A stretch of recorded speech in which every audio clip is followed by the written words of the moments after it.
ప్రభునామమున మీ అందరికీ మరణాత మరణాత మరణాత. ఈ దినం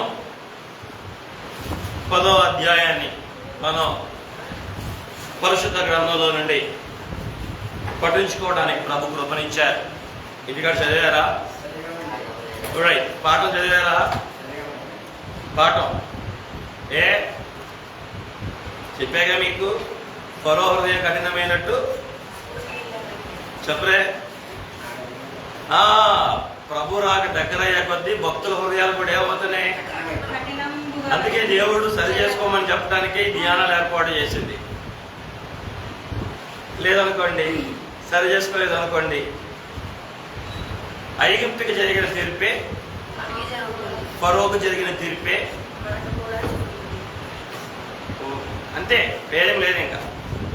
ఎందుకంటే ఇంతగా చెప్పి చెప్పి చెప్పి చివరికి దేవుడు ఏమంటాడు, నా చేతులు ఏం కొరచ కాలేదు, నా చెవులేమీ మందం కాలేదు, మీ హృదయంలో కొవ్వి మీరు స్వస్థత పడకున్నట్లుగా మీ హృదయంలో ఉన్న కొవ్వే మీకు అడ్డుపడుతుంది అన్నాడు. కాబట్టి దేవుని వాక్యం ఎంతసేపు పడుతుంది? 10 నిమిషాలు కూడా పడదు పాఠం చదువుకోవడానికి, అధ్యాయం చదువుకోవడానికి. 2 కలిపినా పావు గంట చదివేయచ్చు. ఏమి లేదు, ఆసక్తి లేదు, పాస్ అవ్వాలనే తప్పన లేదు.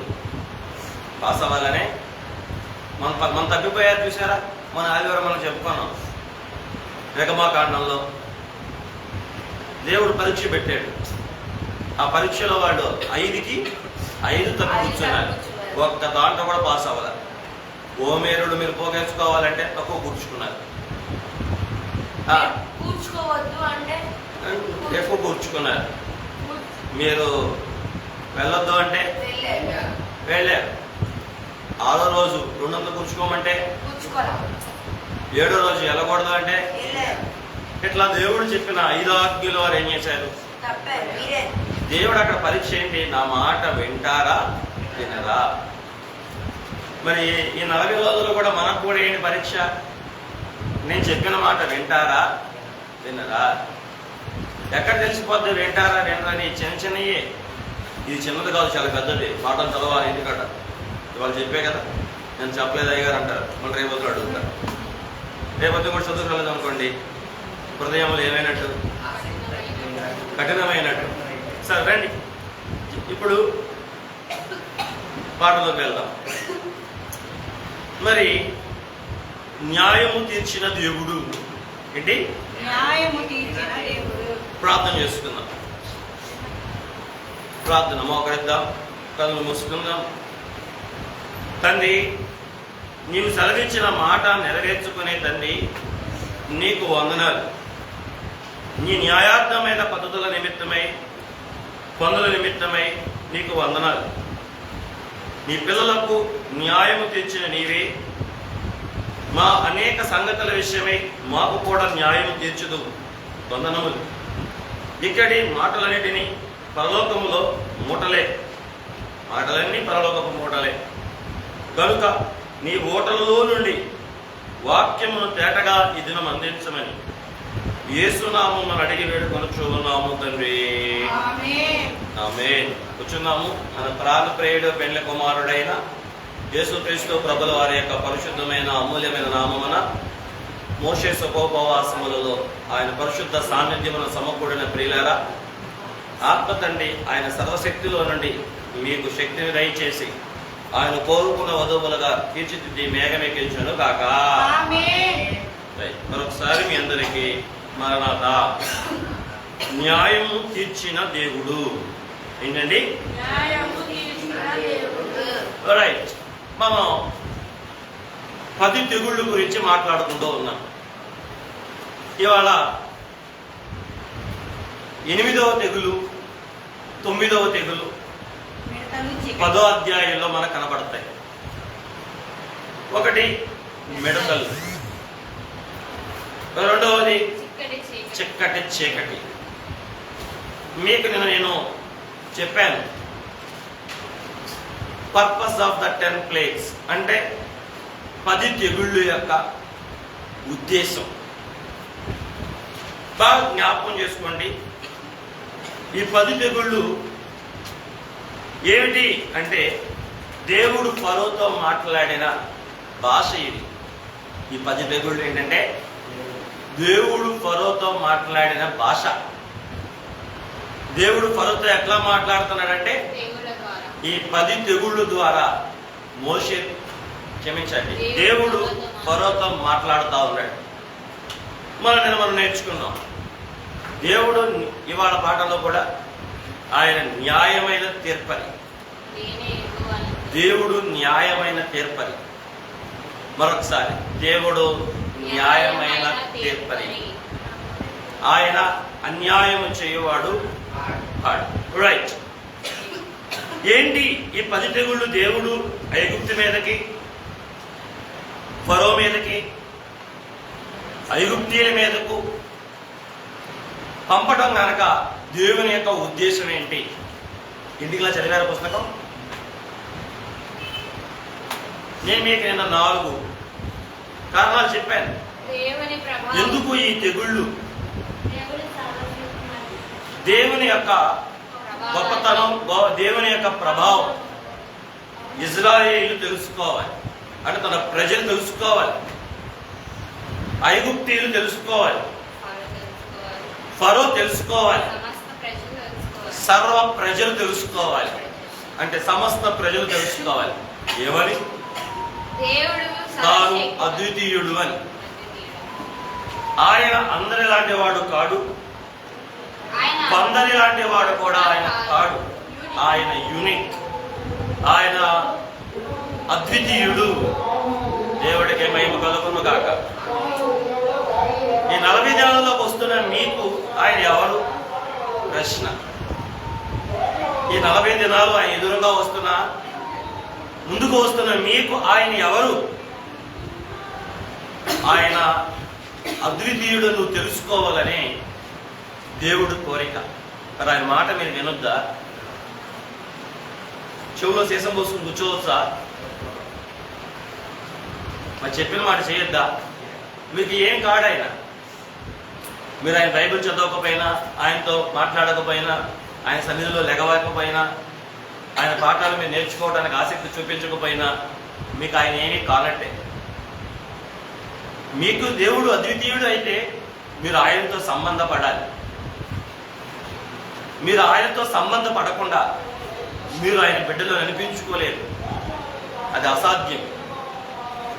ఇంత యుద్ధం చేసి దేవుడు సంపాదిస్తూ ఉన్న ఆ విజయం మన సొంతం అవ్వాలంటే మనందరం కూడా ఆయనతో సంబంధపడాలి. చాలా ముఖ్యమైన పని ఇది, చాలా గొప్ప పని.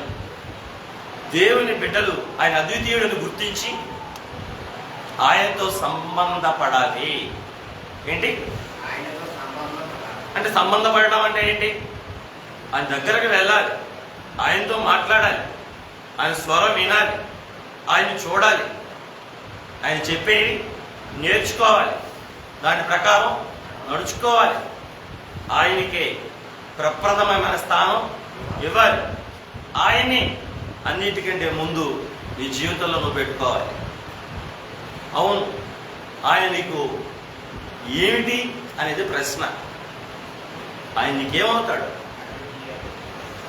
దేవుడు కోరిక ఏంటంటే నేను అద్వితీయుడిని అని అందరూ తెలుసుకోవాలి.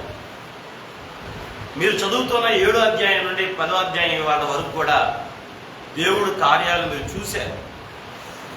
మీరు చెవులతో వింటున్నారు, నోటితో చదువుతున్నారు.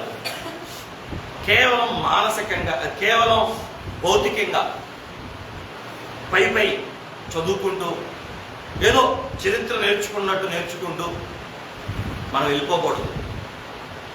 అలా వెళ్ళిపోవటం కాదు దేవుడి ధ్యానాలు మనం పెట్టింది. ఆయన నీకెవరో నువ్వు ఒకసారి నిర్ణయించుకోవాలి. ఆయన నీకేమవుతాడు? మీకేమీ కాడా? ఏమవుతాడు ఆయన మీకు? ఆయన దేవుడు కోరిక ఏంటంటే ఆయన ఎటువంటి వాడు, ఆయన ప్రభావం ఏంటో, ఆయన మహత్యం ఏంటో, ఆయన మైట్ ఏంటో మనం తెలుసుకోవాలన్నది ఆయన కోరిక. దేవుడి కోరిక ఏంటంటే ఆయన గురించిన జ్ఞానం ఆయన పిల్లలకు ఉండాలి. ఏంటండి? ఆయన్ని గురించిన జ్ఞానం ఆయన పిల్లలకు ఉండాలి. ఈరోజు మనం బోల్డంత జ్ఞానం నేర్చుకుంటాం, ఆయన తప్ప, ఆయన గురించి తప్ప. ఇదే విచారం ఏంటి? ఆయన్ని గురించిన జ్ఞానం తప్ప. చదువుకునే పిల్లలు వాళ్ళు బుక్స్లో జ్ఞానం నేర్చుకుంటున్నారు, చదువు అయిపోయిన పిల్లలు సెల్ ఫోన్లో ఉన్న వాటి జ్ఞానం నేర్చుకుంటున్నారు, పెళ్ళిళ్ళైన పిల్లలు భార్యాభర్తలు ఇద్దరు కొత్త జ్ఞానం నేర్చుకుంటున్నారు, గొడవల జ్ఞానం, విడిపోయే జ్ఞానం, ఒకళ్ళు గెలిచే జ్ఞానం, ఒకళ్ళు ఓడించే జ్ఞానం, ఏమంటే ఎలా ఓడించవచ్చు, ఏ మాట అంటే ఓడిపోతాడు, రకరకాల జ్ఞానాలు. మరి దేవుడి గురించి జ్ఞానం, దేవుడిని గురించిన జ్ఞానం ఆలోచించండి. మన భవిష్యత్తు దేవుడు, మన నిరీక్షణ దేవుడు, మన ముగింపు కొనసాగింపు దేవుడు. ఇది సత్యం. అయితే ఆ దేవుడు ఎటువంటి వాడు? ఆయన ఎలాంటి వాడు నువ్వు తెలుసుకోవాలని కోరుకుంటున్న వాడే. కాబట్టి ఈ అద్భుతాలు, ఈ తెగుళ్ళు, ఈ సూచక్రియలు నువ్వు వింటున్నావు కదా, తెలుసుకుంటున్నావు కదా, నేర్చుకుంటున్నావు కదా, నీ స్పందన ఏంటి? ఈయన మీద నీ స్పందన ఏంటి? ఈ దేవుడి మీద నీ స్పందన ఏంటి? ఏమైనా మార్పు వచ్చిందా? ఏమైనా విశ్వాసం పెరిగిందా? ఆయన మీద గురి ఏమైనా కలిగిందా? ఆయన మీద నమ్మకం ఏమైనా పెరిగిందా? ఆయనకే నీ కష్టాన్ని చెప్పుకోవాలని ఏమైనా అనిపిస్తుందా? నీ బాధలు ఆయన తీరుస్తాడు అన్న ఆలోచన ఏమైనా వచ్చిందా? ఈయనకి అసాధ్యమైన ఏదీ లేదు కనుక నా జీవితం ఆయన చేతుల్లో పెట్టుకుంటే నా జీవితాన్ని సుగమం చేస్తాడు, సుభిక్షం చేస్తాడు, ఉజ్వలమయం చేస్తాడు అన్న ఆలోచన నీకు కలుగుతుందా? ఒకసారి ఈ విధమైన ఆలోచన నీకు రావాలి. అబ్బా ఆ దేవుడితో మాట్లాడితే ఎలా ఉంటుంది, అబ్బా ఆ దేవుడు నాతో మాట్లాడితే బాగుండు, అబ్బా ఆ దేవుడుతో నేనుంటే బాగుండు అని నీ మనస్సులో ఆశ పుట్టాలి, నీ మనస్సులో ఆశ కలగాలి. ఎవరి మీద? ఇదిగో ఈ తెగుళ్ళన్నిటినీ ఐగుప్తు మీదకో, ఐగుప్తు ప్రజల మీదకో రప్పిస్తున్న ఈ దేవుడి గురించి విన్నప్పుడు మీకు ఎందుకో మనం ఇప్పుడు చెప్పాను, శుక్రవారం చెప్పాను, hour God is not a abstract power but is a personal God. మన దేవుడు అబ్స్ట్రాక్ట్ పవర్ కాదు, ఫోర్స్ కాదు, ఆయన వ్యక్తిగతమైనటువంటి దేవుడు. ప్రతి వారికి ఆయన వ్యక్తిగతంగా దేవుడు, ప్రతి వారికి వ్యక్తిగతంగా ఆయన దేవుడు. కనుక ఆ వ్యక్తిగతంగా ఆయనతో మీకు సత్సంబంధం ఉండాలి, సరైన బంధం ఉండాలి. మోషే గారిని మీరు చూడండి, 3వ అధ్యాయంలో మోషే పరిచయమే. 19వ అధ్యాయానికి వెళ్ళేసరికి మోషేకి చనువు వచ్చేసింది. పరిచయం గొప్పదా, చనువు గొప్పదా? 3వ అధ్యాయంలో చనువు ఏర్పడింది. 19వ అధ్యాయం వచ్చేసరికి దేవుడితో మోషేకి చనువు వచ్చింది. మీరు 8వ అధ్యాయంలో మీరు చూస్తే ప్రతి అధ్యాయంలో దేవుడు చెప్పినట్టు మోషే చేస్తూ వస్తాడు. 8వ అధ్యాయంలో మోషే గారు చెప్పినట్టు కూడా దేవుడు చేశాడు. 8వ అధ్యాయం 13వ వచనంలో, 8వ అధ్యాయం 31వ వచనంలో తన సేవకుడు చెప్పిన మాట దేవుడు విన్నాడు. 31లో కూడా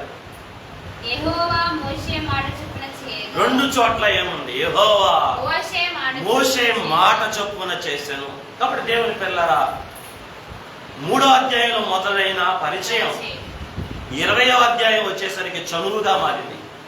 ఈ 40 రోజుల ధ్యానాలకు వస్తున్న మనలో కూడా ఏమవ్వాలి? ఈ చనువు పెరిగి గొప్పగా పెరిగి మేఘం ఎక్కవలేను అని అయ్యగారు సంస్కారపు విందు పాటలో రాశారు. పరిచయం కూడా ఆగిపోతే, చనువులోకి ఎదగకపోతే మేఘము మనం ఎక్కలేము, అంటే ఎగిరి వెళ్ళలేము. కనుక నిన్నగాక మనం మీకు చెప్పాను, నామకార్థ జీవం, విసర్జన జీవం, సామాన్య జీవం, విశ్వాస జీవం, ఉజ్జీవ జీవం, ప్రత్యక్షత జీవం, మహిమ జీవం. ఏంటి మహిమ జీవం? ఇవన్నీ ఏంటి? మోషే యొక్క ఎగుడు మెట్లు, మోషే ఎక్కిన మెట్లు.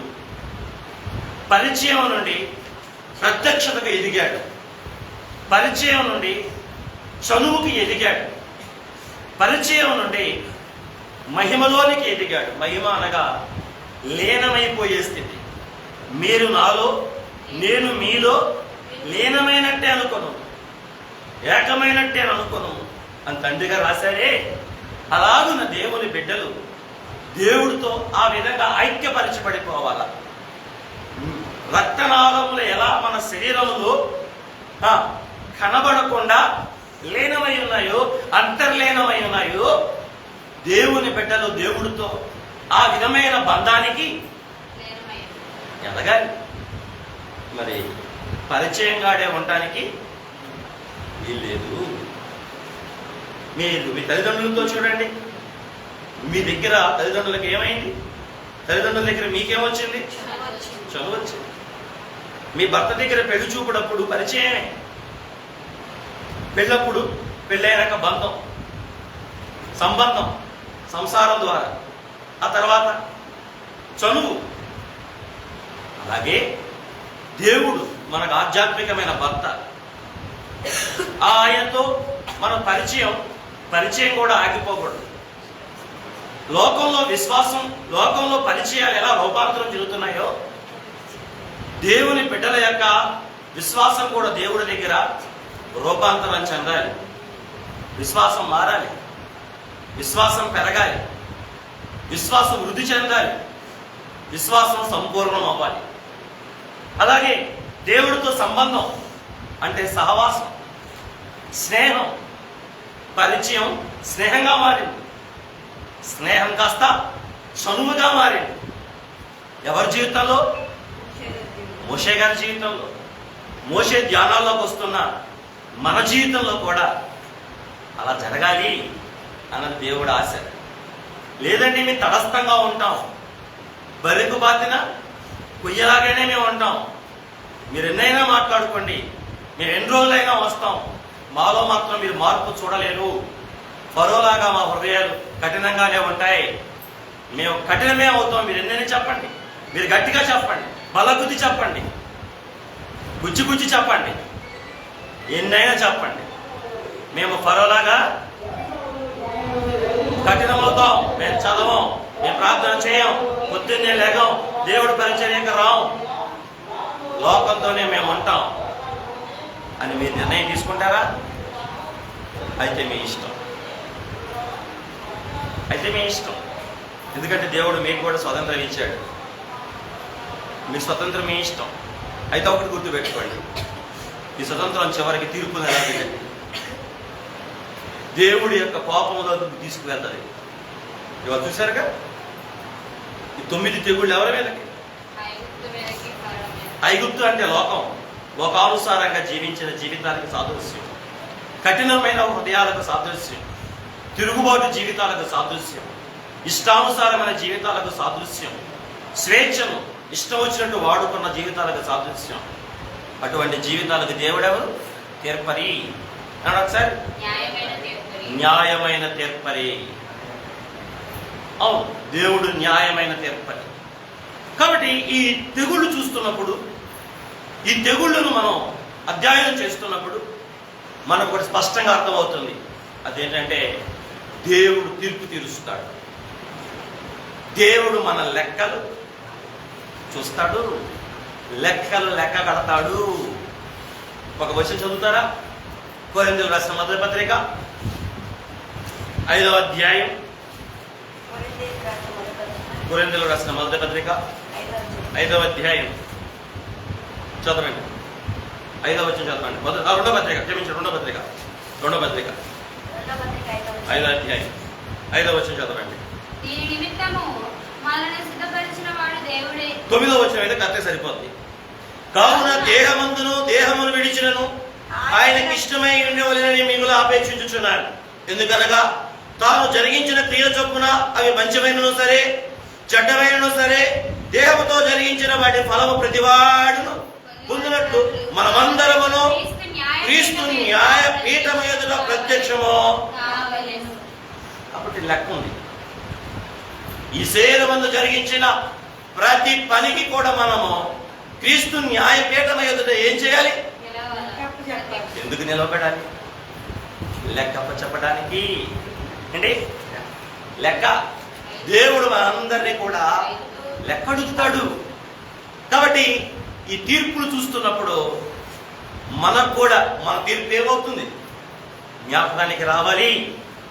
కనుక అలాంటి తీర్పులోకి మనం వెళ్ళకుండా, ఏ తీర్పులో ధవళ సింహాసన తీర్పు ఉంది, ఇంకొకటి అది ప్రకటన గ్రంథంలో ఉంది. అది కూడా చూడండి ఒకసారి.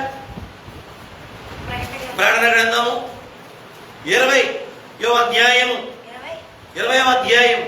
11వ వచనం. మరియు ధవళమైన మహాసింహాసనమును దాని యందు ఆసీనుడైన ఒకడు చూచుదుని. భూమి ఆకాశములు ఆయన సముఖం నుండి పారిపోయేను. వాటి నిలువు చోటు లేక కనబడకపోయేను. మరియు గొప్పవారేమి కొద్దివారేమి వృద్ధులైన వారందరూ ఆ సింహాసనం మీద నిలబడి చూచుదుని. అప్పుడు గ్రంథములు విప్పబడెను. మరియు జీవ గ్రంథమందును వేరొక గ్రంథమందును విప్పబడెను. ఆ గ్రంథముల యందు రాయబడి ఉన్న వాటిని బట్టి తమ తమ క్రియల చొప్పున మృతులు. ఏం జరిగిందంట? దేనిని బట్టి? తమ తమ క్రియలను బట్టి. ఈరోజు ఇన్ని మాటలు విని మన గుండెను కఠినపరుచుకున్నాం అనుకోండి, ఆ క్రియను బట్టి ఇక్కడ నిలబడాలి. ఏమి మార్పు తెచ్చుకోకుండా, కొంచెం కూడా చలనం లేకుండా, దేవుని వాక్యానికి స్పందించకుండా. ఫరో ఏమైనా స్పందించాడా? స్పందించాడు. ఎంత స్పందించాడు? కొద్దిగా స్పందించాడు. ఆ స్పందన కూడా దేని బట్టి వచ్చింది? వచ్చిన కష్టాన్ని బట్టి వచ్చింది. కప్పలు ఎక్కువైపోయేసరికి తట్టుకోలేక మారినట్టే కనబడ్డాడు. ఈగలు ఎక్కువయ్యేసరికి తట్టుకోలేక మారినట్టే కనబడ్డాడు. మిడతలు ఎక్కువయ్యేసరికి మారినట్టే కనబడ్డాడు. చీకటి ఎక్కువయ్యేసరికి మారినట్టే కనబడ్డాడు. కానీ మారాడా? చివరికి మొదటి సంతానం చనిపోయినప్పుడు మీరు వెళ్ళండి, ఏ నోటితో అయితే వద్దు అన్నాడో అదే నోటితో మీరు కొండి అన్నాడు. అన్నవాడు ఉన్నాడా? మళ్ళా వెంటపడి వెంటపడి వెంటపడి ఏం చేశాడు? చదివాడు. ఏమిటిది? ఏమిటిది? ఏమిటిది? మానవ నైజం, మానవ స్వభావం, పాప నైజం, పాప స్వభావం. ఈ పాప నైజాన్ని, ఈ పాప స్వభావాన్ని ఈ ధ్యానాల ద్వారా మనం చెప్పరే సరిచేయమని దేవుణ్ణి అడగాలి. ఈ పాప నైజాన్ని, ఈ మానవ స్వభావాన్ని ఏమని అడగాలి మనం? అయ్యా సరిచేయి. మారినట్టే కనబడద్ది. ఫరో మారినట్టే కనబడ్డాడు, మారలేదు.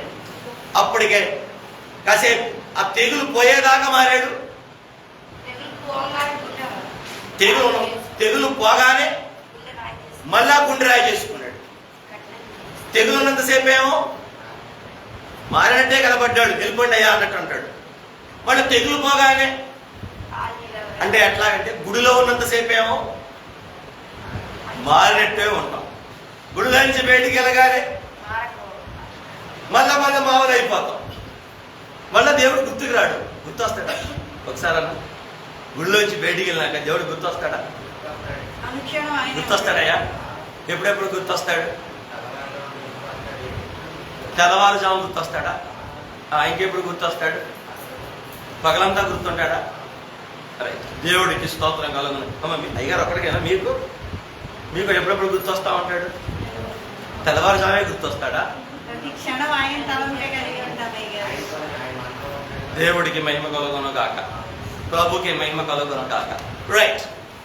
ఈ పాప నైజం, ఈ మానవ నైజం మనలో నశించినట్లు ఈ ధ్యానాల్లో దేవుడు తన క్రియ జరిగించును గాక. ప్రభుకి మహిమ కలుగును గాక.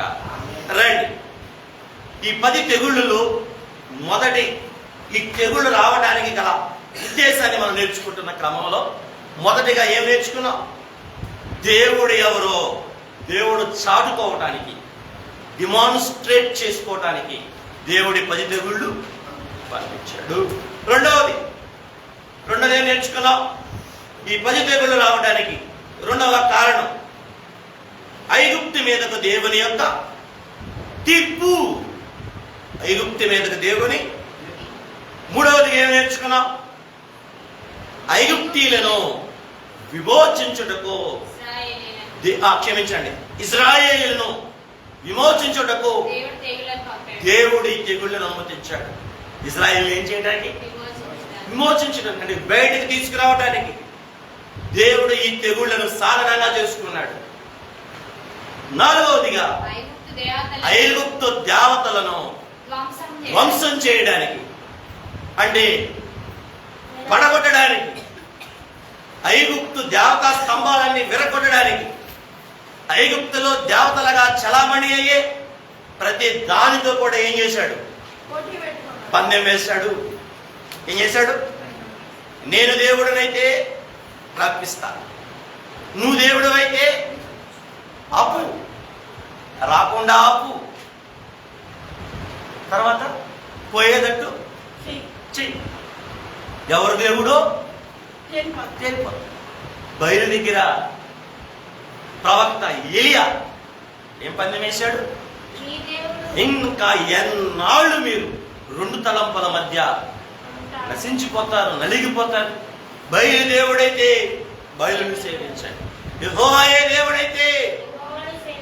అది రోషం కలిగిన ప్రవక్త రోషంతో ఏం చేశాడు? ఎక్కడి నుంచి వచ్చిందంటే రోషం. దేవుడు అంటాడు నేను రోషం గలవాడని, అందుకే రోషం కలిగిన వాడు కాబట్టి పందెం వేసి రోషంతో గెలిచాడు. మరి దేవుని బిడ్డలమైన మనం కూడా ఈ లోకంలో రోషం కలిగి ఉండద్దా? పౌరుషం కలిగి ఉండద్దా? దేవుడు రోషం కలిగిన వాడు. అందుకే తన బిడ్డలు సమాజంలో అందరిలాగా ఉండకూడదు. ఎవరిలాగా ఉండాలి? ఆయనలాగా ఉండాలి. ఎవరిలాగా ఉండాలి? ప్రత్యేకమైన విలక్షణమైన దైవ లక్షణాలు కలిగి తన బిడ్డలు సమాజం ఎదుట తన గురించి సాక్ష్యం ఇవ్వాలి. తమ బిడ్డలు సాక్ష్యాన్ని కాపాడుకోవాలి.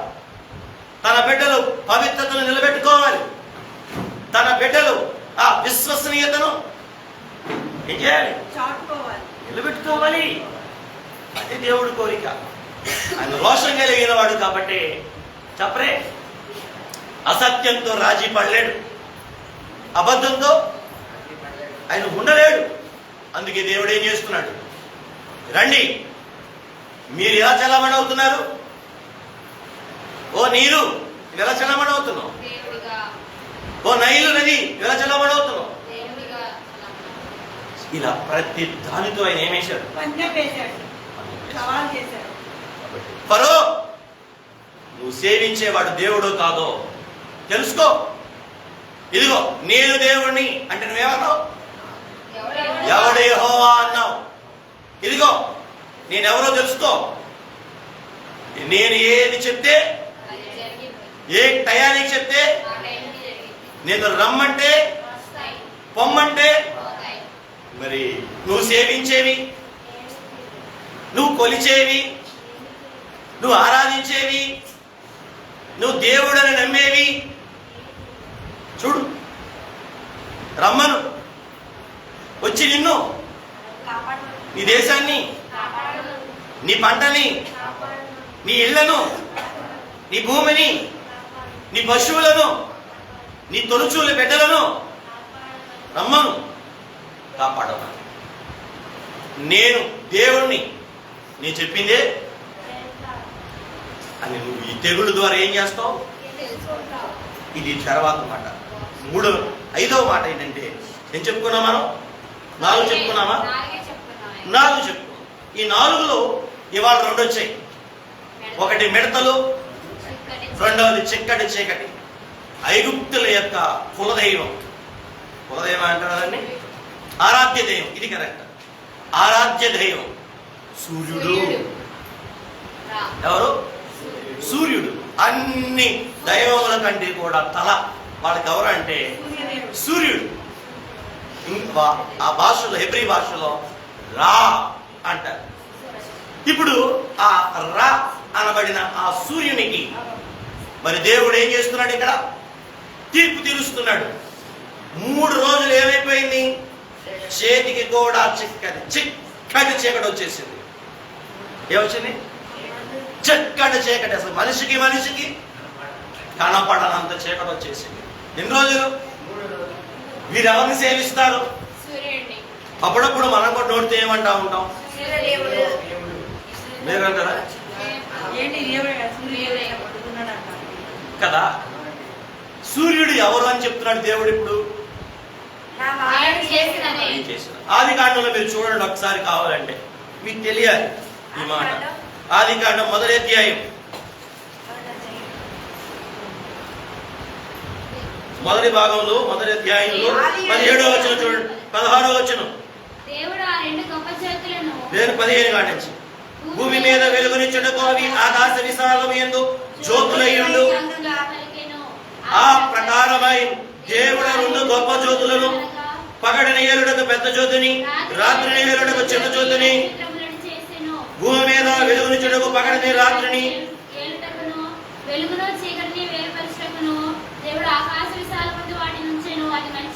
దేవుడు పెట్టిన అవే వచ్చిన. పెద్ద జ్యోతి అనగా సూర్యుడు, చిన్న జ్యోతి అనగా చంద్రుడు. పగలు వెలుగునివ్వడానికి సూర్యుడు, రాత్రిని వెలుగునివ్వడానికి చంద్రుడు. ఎవరు పెట్టారు? వాటికి అవే వచ్చాయని బైబిల్ చెప్పిందా? మరి ఎలా వచ్చాయట? ఇప్పుడు అమావాస్య పౌర్ణములు దేని వల్ల అవుతున్నాయి? చెప్పావు. అమావాస్య పౌర్ణమిలు ఎలా వస్తున్నాయి? భూమి, సూర్యుడు, చంద్రుడు. 15 రోజులు పౌర్ణమి, 15 రోజులు ఏవి తిరగడం వల్ల వస్తున్నాయి? అంతే కదా. భూమి చంద్రుడి చుట్టూ తిరగడం వల్ల ఏమొస్తుంది? భూమి తన చుట్టూ తాను తిరుగుతూ ఎవరి చుట్టూ తిరిగింది? సూర్యుడు చుట్టూ తిరిగేది. భూమి తన చుట్టూ తాను తిరుగుతూ సూర్యుడు చుట్టూ తిరిగేది. ఆ తిరిగే క్రమంలోనే ఏం ఏర్పడతా ఉంటాయి? నెల రోజులు పడుతుంది సూర్యుడు చుట్టూ తిరగడానికి భూమికి. 30 రోజులు. ఈ 30 రోజుల్లో ఒకవైపు ఇటు ఉంటాడు, ఒకవైపు ఇటు ఉంటాడు. ఇటువైపు ఉన్నప్పుడు పౌర్ణమి, ఇటువైపు ఉన్నప్పుడు అమావాస్య. ఎలా ఏర్పడ్డాయి ఇవి? దేవుడు ఏర్పాటు చేశాడా? మనందరికి అవే ఏర్పడ్డాయా? వీటిలో ఏమైనా కీడు హానులు ఉన్నాయా? అందుకే చెప్తున్నాడు దేవుడు. ఏమని?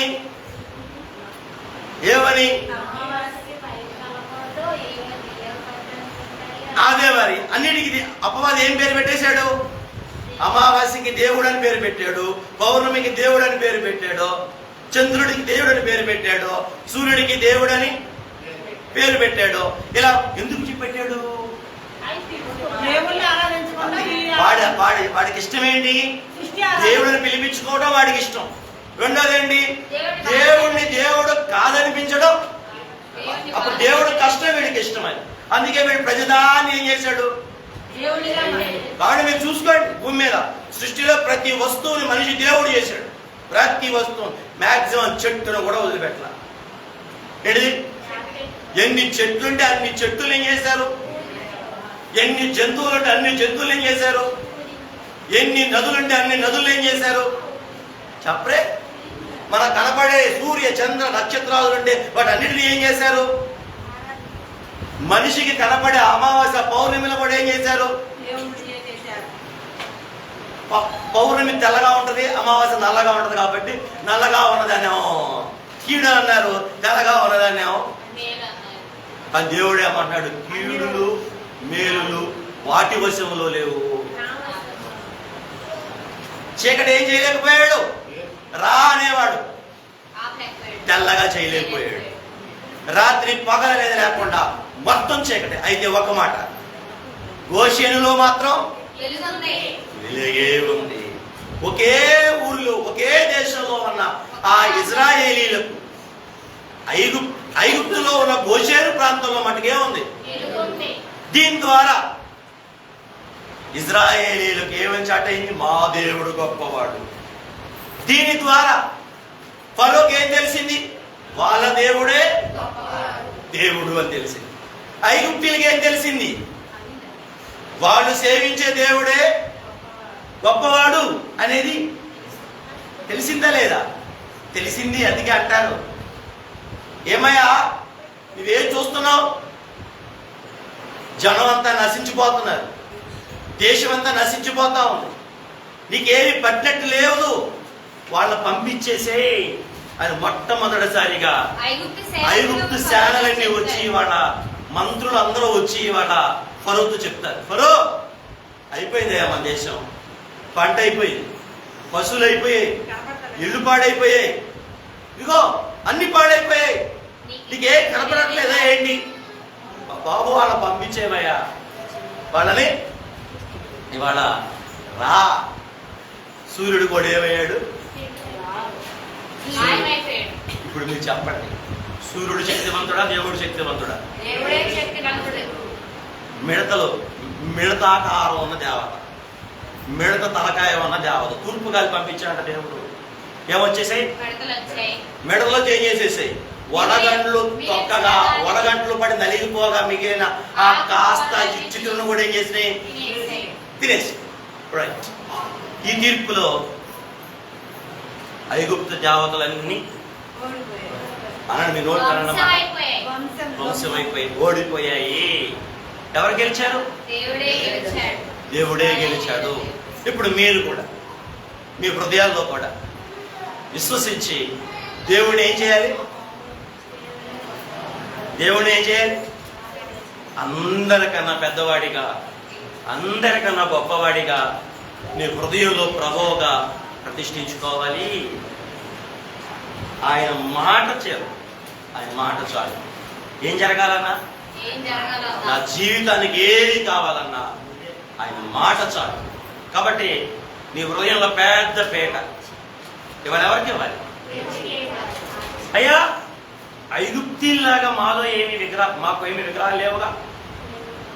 మాకు సూర్యుడు దేవుడు కాదు, చంద్రుడు దేవుడు కాదు, అమావాస్య చీకట్లో మాకు దేవుడు కాదు, పురుగు పుట్ట మాకు జీవతలు కాదు, దేవుళ్ళు కాదు, మాకు నదులు దేవుళ్ళు కాదు, సముద్రాలు దేవుళ్ళు కాదు.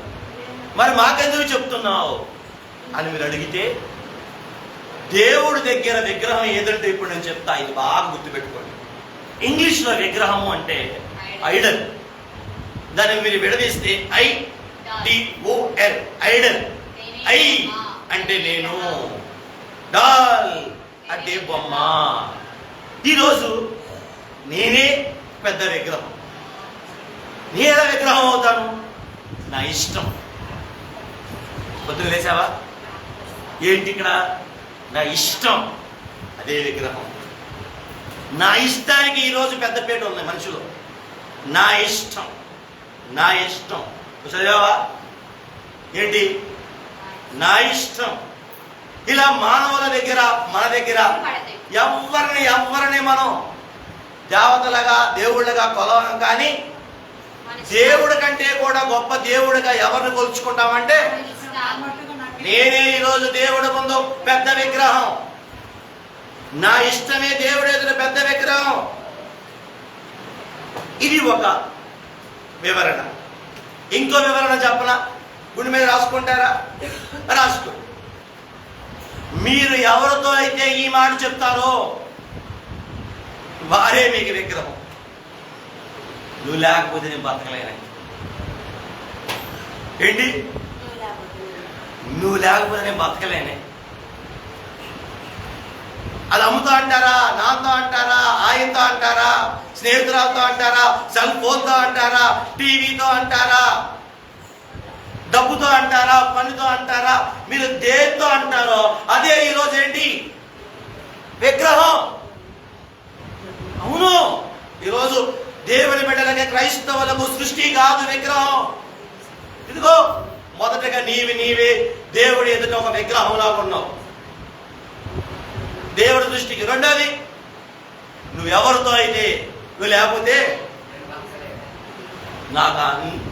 నువ్వు లేకపోతే నేను బతకలేను. ఎవరితో అంటారు మీరు తెల్లారి లేస్తే ఈ మాట? లేకపోతే బతకలేదు. ఎవరితో అంటారా? అమ్మో, దేవుడితో అంటే దేవుడికి వందనాలు, దేవుడికి మహిమ, దేవుడికి ఘనత. అవును, దేవుడి కోరిక కూడా అదే, దేవుడి మాట కూడా అదే. జీవనమ్మా, దేవా నువ్వు లేకుండా నేను బతకలేనయ్యా నువ్వు అనాలి అన్నదే ఆయన ఆశ. అందుకే కదా ఆసాపు కీర్తనలో ఏమంటాడు, అయ్యగారు రాసిన పాటలో కూడా అదే ఉంది. ఎవరు కావాలి, నాకెవరు కావాలి? ప్రతిరోజు 500 రూపాయలు పని తప్ప నాకేమి అని అయ్యగారు అక్కడ రాయలా పాట. అదేమని రాశారు పాట? ఏమి కావాలి, నాకేమి కావాలి, యేసు తప్ప బ్రతుకున్నాను నాకు. అయ్యా నన్ను అందరూ అన్ని విడిచిన ఎన్నడను విడవనట్టి నాకు యేసే కావాలి అని అయ్యగారు రాశారు. ఆసాపు గారు అదే మాట అంటారు, అయ్యా నీవు నాకుండగా ఈ లోకములో నాకు ఏది అక్కర్లేదయ్యా. దేవుని బిడ్డలారా, ఈ 40 దినాల ఈ ఉపవాస ధ్యానాల ద్వారా నీ విశ్వాసం ఈ స్థాయికి ఎదుగునుగాక. ఈ మాట నీ మనసుతో నువ్వు అందువుగాక. నీ మనసుతో చెప్పాలి, ఏమే ఆయన తప్ప నాకు ఇంకేమి. అయ్యా నీవు నాకుండగా, ఓ మనసా ఆయన మనకుండగా ఇంకా మనకెవరు అని చెప్పగలగాలి. మొదటి విగ్రహం ఏం చెప్పండి? నేనే. నేనే ఐ డాల్. ఈరోజు క్రైస్తవుడే ఒక విగ్రహంలా మారిపోయాడు. రెండవది, నీకు ఎవరు ఎక్కువ ఇష్టమో వారే దేవుడు కాక నువ్వు ఎవరితో ఈ మాట అంటావు? ఏమని ప్రసదంకులు ఏం మాట? నువ్వు లేకపోతే బతకలేదు అన్నవా? ఎవరితో అన్నా ఇప్పుడన్నా? స్నేహితుడితో కానీ స్నేహితురాలతో కానీ దేవుడితో అన్నావా? వాళ్ళ నుంచి అని ఇదే మాట, అయ్యా నువ్వు లేకపోతే బతకలేనయ్యా, నాకు నువ్వు కావాలయ్యా. నాకు ఎవరు కావాలి? నాకు నువ్వు కావాలయ్యా. దేవుని బిడ్డలారా, ఈ మాట మీ నోట వచ్చి మీ అనుభవంలో అలా స్థిరపరుచుకోగలిగితే మీ బాధ్యత అంతా తీసుకుంటాడు. ఇశ్రాయేలీల బాధ్యత ఎవరు తీసుకున్నారు? ఇశ్రాయేల్ బాధ్యత ఎవరు తీసుకున్నారు? ఇశ్రాయేల్ బాధ్యత ఎవరు తీసుకున్నారు? ప్రియాంక, ఇశ్రాయేల్ బాధ్యత ఎవరు తీసుకున్నారు? చెప్పవే.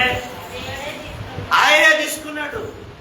ఆయన కాకపోతే వాళ్ళల్లో ఎవరైనా బయట తీసుకురాగలిగే వాళ్ళ? ఎవడ వల్ల అయ్యేది. మోసే ప్రయత్నం చేశాడు, మోసే వల్ల అయ్యిందా? కత్తి పట్టుకుని తిరిగాడు, కానీ బయట నడిపించగలిగాడా? ఎవరు సహాయం కావాల్సి వచ్చింది? ఒక్క దేవుడు ఉంటే ప్రపంచాన్ని నువ్వు జయించగలవు. అందుకే ఈరోజు ఇది నేర్చుకోండి. క్రైస్తవులమైన మనకు ఐగుప్తులో ఉన్నట్టు విగ్రహాలు లేకపోయినప్పటికీ ఈరోజు మనకు మనమే దేవుని ఎదుట ఎలా ఉంటున్నాం అంటే, దేవుని మాటను కాకుండా, దేవుని వాక్యానికి విలువ కాకుండా మన మాటకే విలువించుకుని మన జీవితాలు కట్టుకుంటున్నాం. దేవుడికి ఇష్టమైన ఆరాధన చేయకుండా మనకిష్టమైన ఆరాధన మనం చేస్తూ ఉంటాం. దేవునికి ఇష్టమైన రీతిలో సేవ చేయకుండా మనకిష్టమైన రీతిలో మనం సేవ చేసుకుంటున్నాం. దేవుడికి నచ్చినట్టుగా మనం నడవకుండా మనకు నచ్చినట్టే మనం బతుకుతున్నాం. దేవుడు ధర్మశాస్త్రం పాటించకుండా మన ధర్మశాస్త్రాన్ని మనం పాటించుకుంటున్నాం. కానీ ఏం టైటిల్ పెట్టుకున్నాం? We are the followers of Jesus Christ.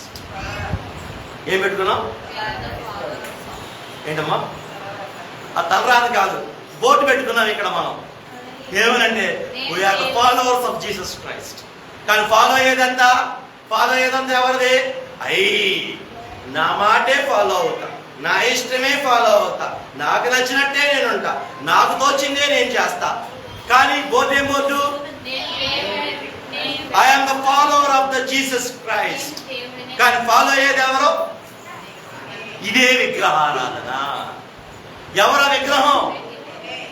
నేనే నాయనా, నన్ను క్షమించు అని మనందరం ఈరోజు ఈ 40 రోజుల ధ్యానాల్లో ఈ 10వ దినం, అయ్యా ఐగుప్తు దేవతల మీదకు తీర్పు వచ్చినట్టుగా నా మీదకు తీర్పు రాకున్నట్లు నేనే నీ ముందు విగ్రహంగా ఉన్నాను కనుక నన్ను క్షమించి ఈ విగ్రహ స్వభావాన్ని ధ్వంసం చేయనైనా, కూల్చైనైనా అని ఈరోజు మనం ఏం చేయాలి? అమ్మ కృష్ణప్రియ వింటున్నావా? ఏమిన్నా? వెళ్ళిపోయింది, అంటే ఎందుకు వెళ్ళిపోయింది? నేనే విగ్రహం. వింటున్నావా? వెళ్ళిపోయింది. ఎందుకు వెళ్ళిపోయాడు? ఎన్నేవాడో. ఎందుకంటే నువ్వు మారిపోతే దేవాలయం అయిపోతావు. ఎన్నేవాడో ఎందుకు వెళ్ళిపోతాడు? ఎందుకంటే ఈ మాటలో ఆడికి గిట్టనే మాటలు. కాబట్టి ప్రార్థన అంశం చెప్పాయి అక్కడ. ఆరోగ్య బిడ్డగా ప్రార్థన అంశం చెప్పాయి ఇక్కడ. ఏ అంశం చెప్పారు? అయా నా మట్టుకు నేనే విగ్రహం. ఆ విగ్రహమైన నా మీదకు నీ తీర్పు రాకుండా అయ్యా ఈ విగ్రహ సంబంధమైన స్వభావం నా బ్రతుకులో నుండి ధ్వంసం చేసేయ్యా, తీసివేయ్యా, కూల్చివేయ్యా అని రోజు మీరు అడగరా?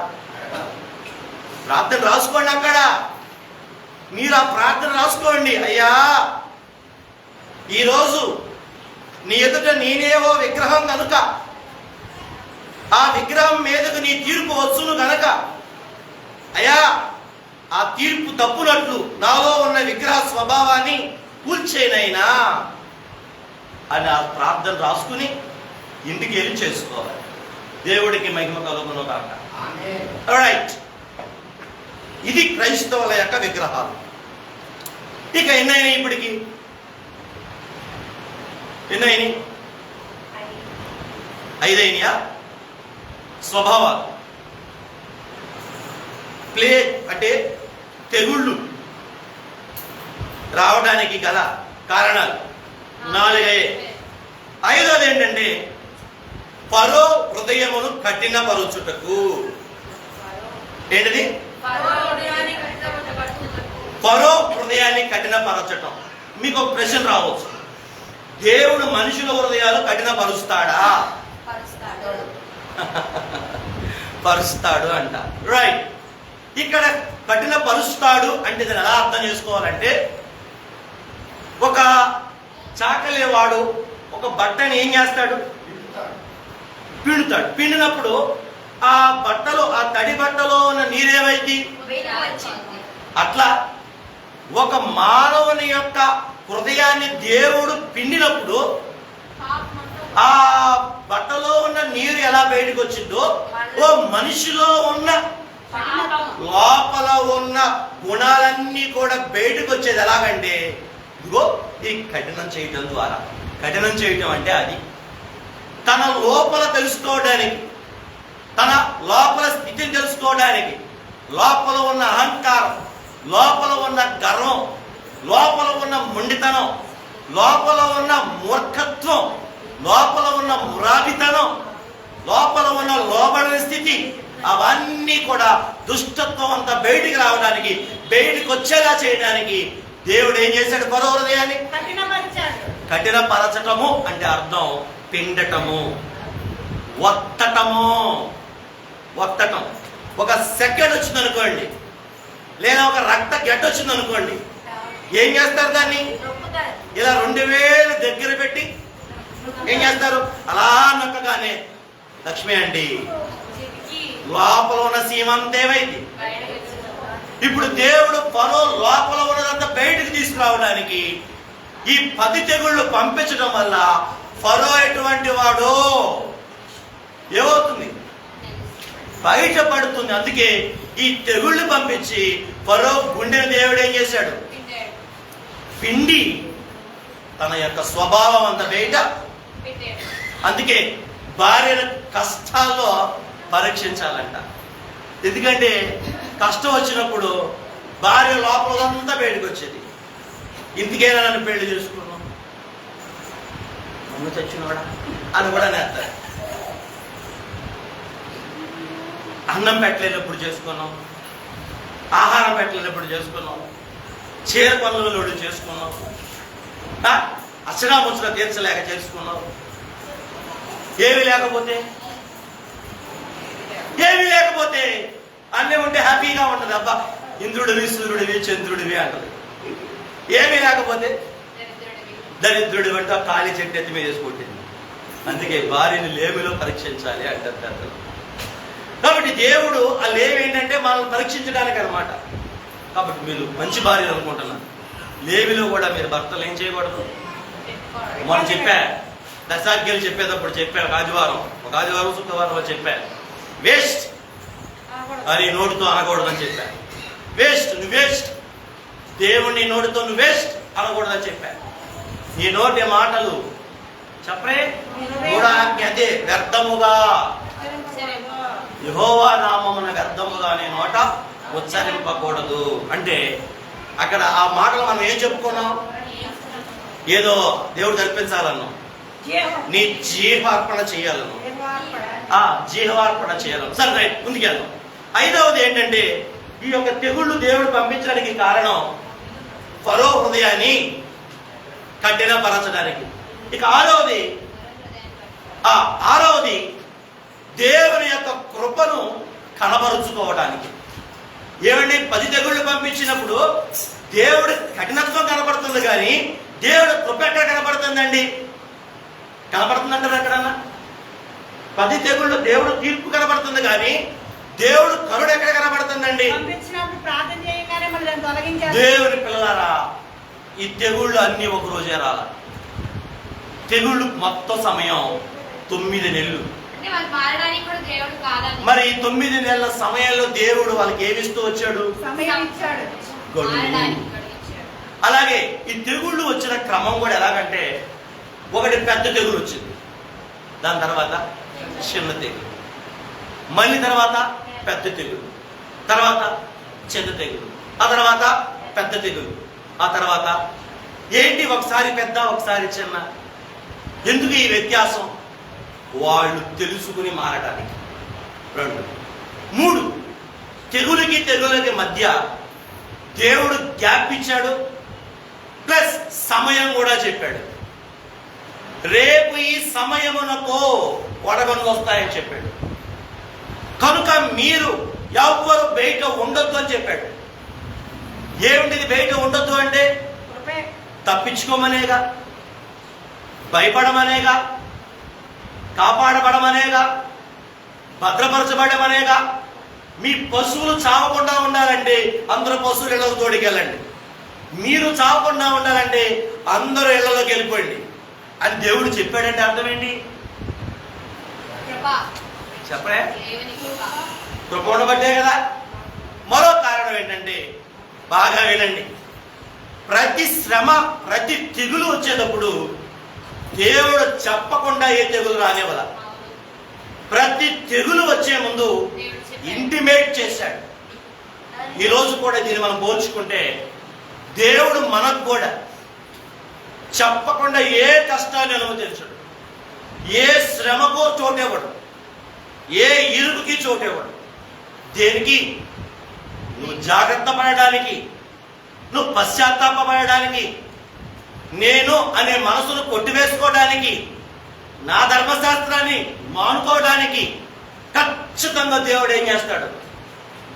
గ్రేస్ పీరియడ్ అనేది ఇస్తాడు, గ్రేస్ టైం అనేది ఇస్తాడు, కృపా కాలము కృపా సమయము అనే దేవుడు ఇస్తాడు. అయినా సరే నువ్వు మూర్ఖంగా ఉంటే, మొండిగా ఉంటే, చెప్పరే,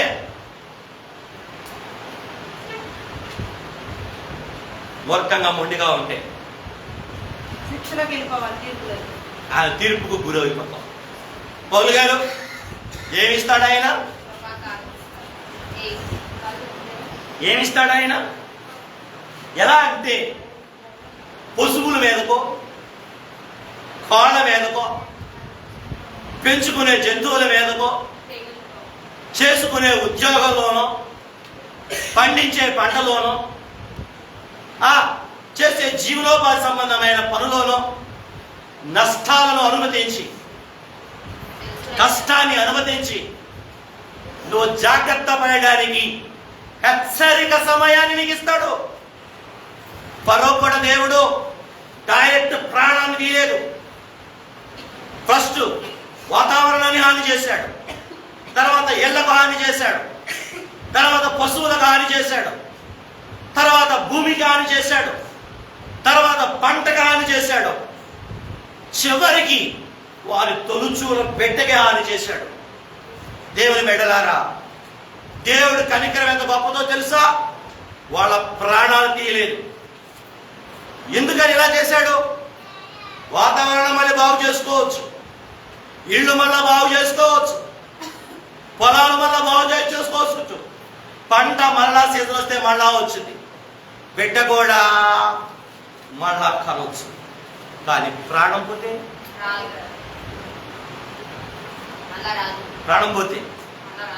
మళ్ళా రాదు.